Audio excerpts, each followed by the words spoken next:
प्रेरणा स्रोत के श्रोतागणों, आज हम प्रेरणादायक विचार इनके अंतर्गत कुछ बातें कर रहे हैं। कहते हैं कि सोच को बदलो, सितारे बदल जाएंगे। नज़रों को बदलो, नज़ारे बदल जाएंगे। नीयत को बदलो, नियति यानी भाग्य बदल जाएगा। कर्मों को बदलो, भाग्य बदल जाएगा। इसी प्रकार से ये जो बातें हैं परिवर्तन के साथ की जानी चाहिए। जैसे जैसे समय है उसके अनुसार हमें अपने सोच, अपने विचार, अपने कर्म ये सब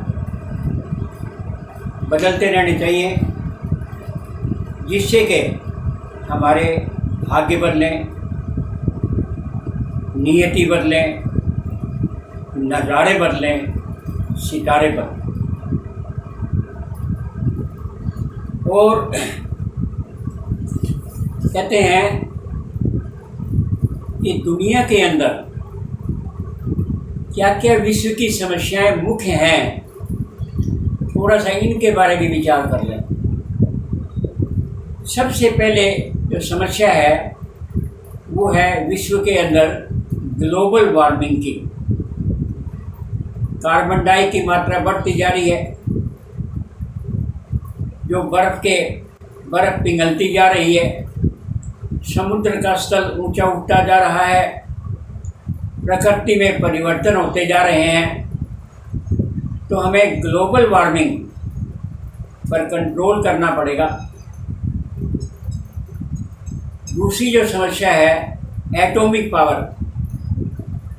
उस बड़े बड़े देशों के पास तो एटॉमिक हथियार इतने हैं कि कुछ हथियार चलाने से सारी दुनिया नष्ट हो जाएगी, और कुछ छोटे छोटे देशों के पास कम हथियार भी है, वो भी एटॉमिक पावर के बल पर और झूठी धमकियाँ देते रहते हैं।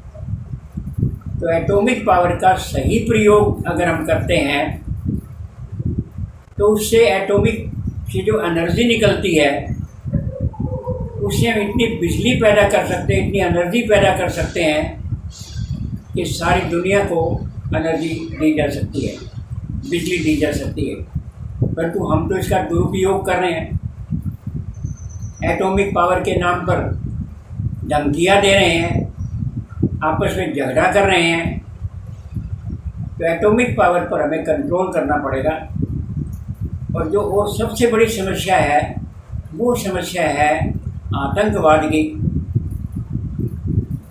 कुछ आतंकवादी लोग और काफ़ी हंगामा मचाते हैं और दुनिया के अंदर आतंकवाद फैलाते हैं, निरीह निर्दोष व्यक्तियों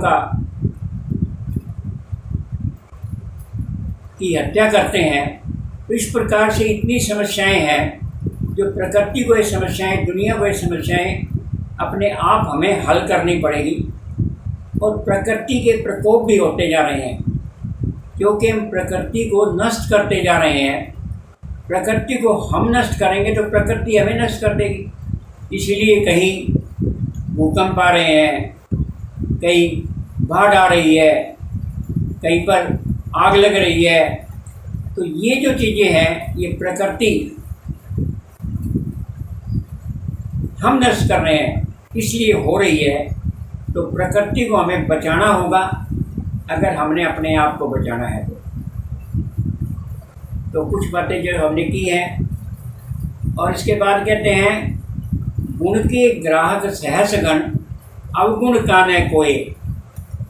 गुण के तो हजारों व्यक्ति ग्राहक होते हैं, परंतु दुर्गुण का कोई भी नहीं होता। इसलिए अपने को गुण पैदा करने चाहिए अपने में, तभी हमारा मान होगा, तभी हमारा सम्मान होगा। और कहते हैं कि दुनिया में दुविधा में दोनों गए, माया मिली न राम। तो व्यक्ति को एक तरफ कोई चीज़ का फैसला लेना चाहिए, कभी दुविधा में नहीं रहना चाहिए, क्योंकि दुविधा के में तो ना इधर के ना उधर के। तो एक तरफ होकर के अटल फैसला लेकर के आदमी को कार्य करना चाहिए।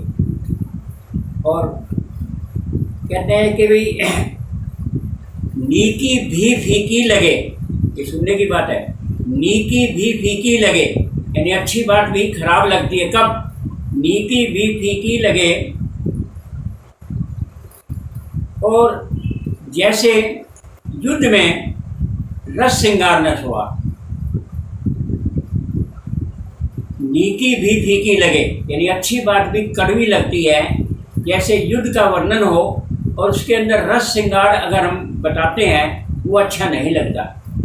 तो इसलिए समय के अनुसार बात करनी चाहिए। और दूसरी है फीकी भी नीकी लगे, फीकी बात भी कई बार अच्छी लगती है। जैसे विवाह के अवसर पर गाली भी है सुहाग, गालियाँ भी दी जाती है, वो भी अच्छी लगती हैं। तो ये अवसर की बात है, तो अवसर देख करके कोई बात की जाएगी, उसका मान सम्मान होगा। फीकी बात भी अच्छी लगेगी, जैसे विवाह के अंदर गालियाँ जो दी जाती हैं वो भी प्यारी लगती हैं, सुहाती हैं। और रहीम जी कहते हैं, रहीमन धागा प्रेम का मत तोड़ो चटकाए, प्रेम रूपी धागे को एकदम झटके से मत तोड़ो। रहीमन धागा प्रेम का मत तोड़ो चटकाए, टूटे से फिर ना मिले, मिले गांठ पर जाए। प्रेम रूपी धागा एक बार अगर टूट जाता है ना तो दोबारा मिलना मुश्किल है, और मिल भी जाएगा तो उसमें गांठ पड़ जाएगी।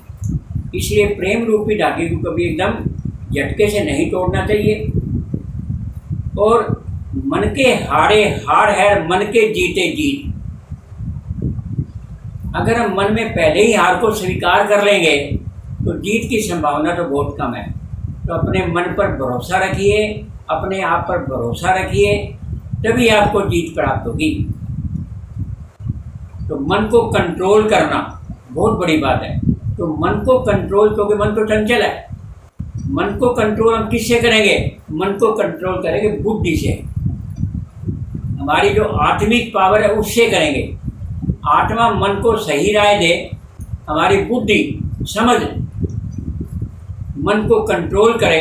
क्योंकि मन अगर कंट्रोल होगा तो हमारी इच्छाएं सीमित होगी, और इच्छाएं सीमित होगी तो हमें सुख मिलेगा, संतोष मिलेगा। क्योंकि इच्छाओं को बढ़ने के कारण ही, मेन कारण दुखों का इच्छाओं का बढ़ना है। तो अपने इच्छाओं को सीमित रखिए, जो कुछ आपको प्राप्त हुआ उसमें संतोष रखिए। जो कहते हैं जब आवे संतोष धन, सब धन धूरी समान। तो अपनी इच्छाओं को सीमित रखेंगे, और जो कुछ मिला है उससे संतुष्ट रहिए, और जो कुछ नहीं मिला है उसके लिए आगे प्रयत्न करें, जिससे कि हम आगे बढ़ने का प्रयास करें। और पानी केरा बुलबुलार आसमान उसकी जात, देखत ही छिप जाएगा जो तारा प्रभाव। ये जिंदगी तो हमारी पानी के बुलबुले के समान है। देखते देखते, जैसे पानी का बुलबुला देखते देखते मिट जाता है और प्रभात का तारा देखते देखते छुप जाता है, इसी प्रकार हमारी ज़िंदगी भी देखते देखते चली जाती है। कौन जाने किस जगह जीवन की शाम हो जाए, हमें कुछ नहीं पता। इसलिए हमें जो वर्तमान है उसको बढ़िया बनाते चलो। और माला फेरे जुग भया मिटा न मन का फेर, कर का मन का डाल के मन का फेर। माला फेरते फेरते समय बीत गया, परंतु जो मन का जो फेर है, मन का जो चक्कर वो नहीं मिटा। वो कहते कर का मन का डाल के, हाथ रूपी मणिये को छोड़ करके मन रूपी मणिये को फेर। और वो किसके द्वारा फेरा जाएगा? बुद्धि के द्वारा, हमारी सच्ची आत्मा के द्वारा, तब जा करके वो संभव होगा। तो कहते हैं बिन मांगे मोती मिले, मांगे मिले न भीख। बिना मांगे तो मोती मिल जाते हैं, और मांगने से तो भीख भी नहीं मिलती। इसलिए कहते हैं मांगत मर समान है, मत ही मांगियो कोई। अरे मांगना तो मरने के समान है, इसलिए मांगने का कोई लाभ नहीं है। मांगने में जितनी मेहनत करनी पड़ती है और जितनी हमारे में हीन भावना आती है, तो अगर उतना काम हम और काम करने में दिल लगाएं तो मांगने से भी अच्छा कमा सकते हैं और आगे करता था सो क्यों किया, अब करी क्यों पछताए, बोया पेड़ बबूल कर आम कहाँ से खाए। अरे जो करता था तो सोच समझ के करना था। पेड़ तो तुम बबूल के बो रहे हो तो आम कहाँ से पैदा हो जाएंगे। तो कर्म तो तुम बहुत बढ़िया कर रहे हो तो अच्छे कर्म कहाँ से मिल जाएंगे। अरे बढ़िया कर्म करोगे तभी अच्छे कर्म मिलेंगे।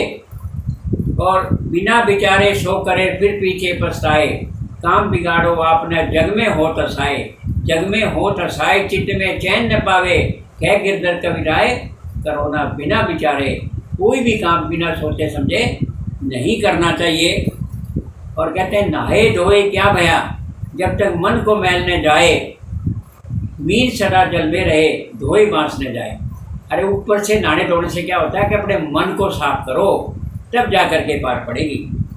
और बड़ा हुआ तो क्या हुआ, जैसे पेड़ खजूर पंछी को छाया नहीं, फल लागे अति दूर।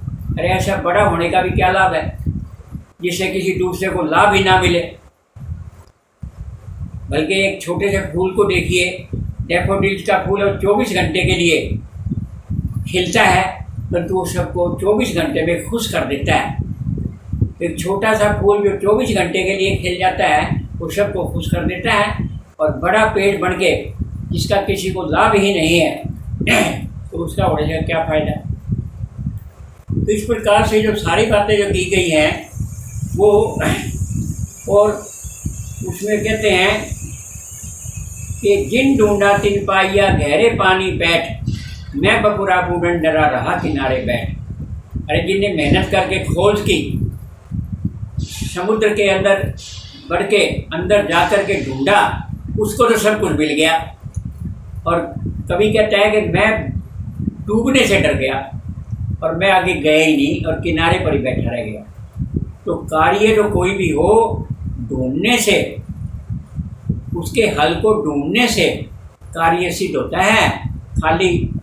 खाली बैठने से, उसके डर से कार्य सिद्ध नहीं होते। तो ढूंढने उन्हीं को प्राप्त होता है जो ढूंढने का प्रयास करता है।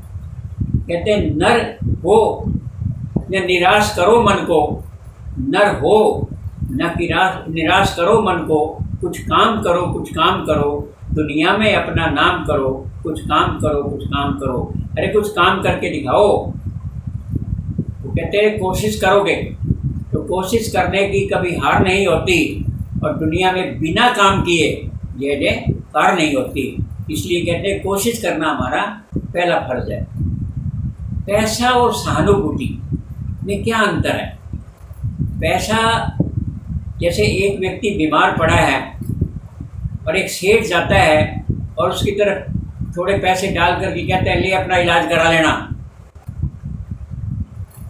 दूसरी तरफ एक व्यक्ति आता है, बीमार व्यक्ति को देख करके उसको उठाता है, उसको सहानुभूति प्रकट करता है, उसके शरीर को दबाता है, पूछता है क्या तकलीफ़ है, उसके तकलीफ़ को दूर करने का प्रयास करता है, उसके दवा दारू करने का प्रयास करता है। तो वो जो सहानुभूति है, क्योंकि पैसा जो सेठ ने दिया था वो तो ठीक होने पर वापस भी किया जा सकता है, परंतु सहानुभूति जो दिखाई ये पैसे से ज़्यादा महत्वपूर्ण है। और ये वापस सहानुभूति के द्वारा की जा सकती है। इसलिए सहानुभूति का वास्तव में व्यवहारिक रूप से मदद करने का बहुत ज़्यादा लाभ है। तो इस प्रकार से तो व्यक्ति जो है ओल्ड को कभी ओल्ड मत कहो। अरे ओल्ड तो गोल्ड है, वो तो जीवन के अनुभव में तप करके और वो ओल्ड भी गोल्ड बन गया है। इसलिए ओल्ड को कभी ओल्ड मत कहो, ओल्ड तो गोल्ड के समान है। पर एक बात और भी है, व्यक्ति कभी बूढ़ा नहीं होता। व्यक्ति अपने आप में सोच ले कि मैं बूढ़ा हो गया हूँ इसलिए वो बूढ़ा हो सकता है। अदरवाइज तो व्यक्ति अगर अपने कामों में लगा रहे तो कभी व्यक्ति वृद्ध नहीं हो सकता। बुजुर्गों रास्ता छोड़ो, जवानों को आगे आने दो, बंद खिड़कियां खोलो, ठंडी हवाओं और नए विचारों को, नए ज्ञान को अंदर आने दो, नए ज्ञान को अंदर आने दो, नए ज्ञान को अंदर आने दो। इस प्रकार से अगर हम प्रयत्न करते हैं तो सब चीज़ें जो है, और आप किसी का जीवन बचा करके आप किसी की असहाय की सहायता करके आप भी भगवान बन सकते हैं, आप भी भगवान का रूप बन सकते हैं। इस प्रकार से तो कहते हैं कि निंदक नियरे राखिए आंगन कुटी छुआए। निंदक जो आपकी निंदा करता है उसको अपने नज़दीक रखना चाहिए। क्यों कि जो हमारा आलोचना करने वाला है वो बिन साबुन पानी बिना निर्मल करे स्वभाव, हमारे स्वभाव को बिना पानी बिना साबुन के साफ करता है। क्यों कि अगर निंदक नियर है यानी आलोचना करने वाला अगर नज़दीक होगा तो हम कोई भी गलत काम करने से डरेंगे। तो इस प्रकार से निंदक नियरे राखिए। एक छोटा सा एग्जाम्पल है कि जो पाणिनि थे वो संस्कृत के बड़े विद्वान, बचपन में उनका मन पढ़ाई में नहीं लगता था, तो वो आकर के और बड़ा विद्वान बन गए। कैसे विद्वान बन गए? क्योंकि उनका मन शुरू में पढ़ाई में नहीं लगता था, तो वो जो हाथ देखने वाले हैं, हस्तरेखा देखने वाले, उनसे आकर के पूछा, भाई मेरे हाथ में विद्या का रूप है, विद्या है मेरे भाग में? तो बोला, भाई तेरे भाग में तो विद्या की लकीर नहीं है। तो बोला, विद्या की लकीर होती कौन सी है? तेरे भाग में है क्या, तेरे हाथ में है क्या? बोला हाँ। बोला कौन सी है बताओ? तो उसने बताया ये विद्या की लकीर है मेरे हाथ में, और तुम्हारे हाथ में ये विद्या की लकीर नहीं है। उसी टाइम पर उसने चाकू उठाया और अपने हाथ के अंदर और चीरा दिया। बोला ये मैं विद्या की लकीर या अपने भाग्य की लकीर बना रहा हूँ, विद्या की लकीर बना रहा हूँ हैं। और आज प्रण करता हूँ कि तुम्हारी किस्मत की रेखाओं को, हस्तरेखाओं को बदल के दिखाऊंगा। उसने इतनी लगन से मेहनत की, इतनी लगन से मेहनत की, वो संस्कृत के बड़े विश्व व्याकरणाचार्य बने। तो आदमी किस्मत की रेखाओं को भी बदल सकता है। और फिर क्या हुआ, जब वो जहाँ पर भी जाते दुनिया के अंदर उनका इतना नाम होता, दुनिया इतने मतलब उनके यानी सम्मान करती, इज्जत करती, तो उनके पिताजी उनके साथ जाया करते थे। उनके पिताजी जो है कोई न कोई कमी निकाल करके और भरी सभा के बीच में कहते कि अरे मूर्ख, तेरे को खड़ा होना ही नहीं आता, तू सभा में क्या करेगा? यानी कोई न कोई कमी निकाल देते और भरी सभा के बीच में उसकी बेइज्जती करते। तो घर में जाके कहा, पिताजी आप, दुनिया तो मेरा इतना सम्मान कर रही है और आप मेरा इतना निरादर करते हो। तो बोला, अरे फिर कहता है कि अरे मूर्ख, मैं अगर तेरी आलोचना ना करूं तो तेरे में सुधार हो ही नहीं सकते। और आज ये जो दुनिया तेरा सम्मान करती है, तेरे को सम्मान मिलता ही नहीं। मैं आलोचना करता हूँ और आपके तो आलोचक तो हमारा सुधारक है, तो आलोचक से घबराना नहीं चाहिए। तो इस प्रकार से कुछ बातें मैंने आज की हैं। आज बस इतना ही, बाकी फिर कभी सही। बहुत बहुत धन्यवाद।